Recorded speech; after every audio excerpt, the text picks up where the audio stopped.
Hello friends, मैं हूँ प्रियंका मित्तल और आपका स्वागत है हमारे यूट्यूब चैनल हिंदी ज्ञान पर। आज हम बात करेंगे श्राद्ध के विषय में। श्राद्ध का हमारी भारतीय संस्कृति में विशेष महत्व है। ऐसा माना जाता है कि व्यक्ति श्राद्ध के द्वारा, इस कर्म के द्वारा अपने पितृजनों के ऋण से, जो कि उसके पूर्वज हैं, उनके ऋणों से वो मुक्त हो सकता है।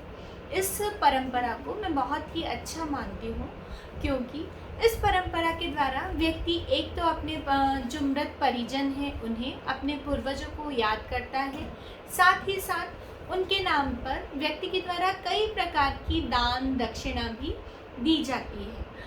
क्योंकि इसके द्वारा दान दक्षिणा की प्रवृत्ति का विकास होता है, व्यक्ति में दानशीलता की प्रवृत्ति बढ़ती है।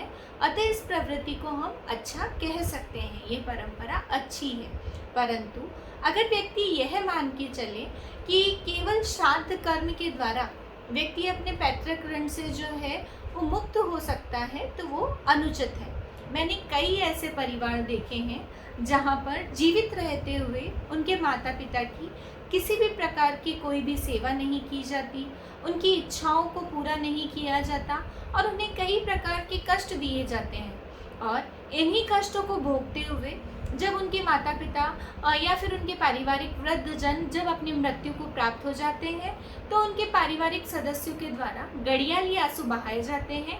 इतना ही नहीं, जब श्राद्ध कर्म किया जाता है उस समय उनके नाम पर विभिन्न प्रकार के पकवान बनाए जाते हैं, ब्राह्मणों को भोजन करवाया जाता है और कई प्रकार की दान दक्षिणा भी दी जाती है।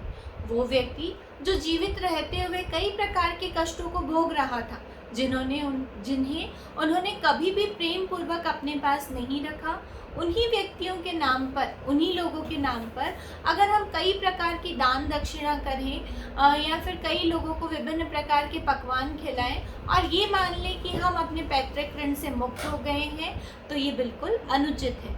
अगर व्यक्तियों की सच्ची श्रद्धा है श्राद्ध में, तो वास्तविक रूप से सच्चा श्राद्ध यही हो सकता है कि हम जीवित रहते हुए हमारे माता पिता की पूर्ण सेवा करें, हम उन्हें किसी भी प्रकार का कोई भी कष्ट ना दें, उनकी सभी इच्छाओं को पूर्ण करें और जब तक वो मरे, जब तक वो मृत्यु को प्राप्त हो, तब तक वे पूर्ण रूप से आश्वस्त रहें और हमारी तरफ से वो सुखी रहें। उन्हें उनकी संतानों के द्वारा किसी भी प्रकार का कोई भी कष्ट ना दिया जाए।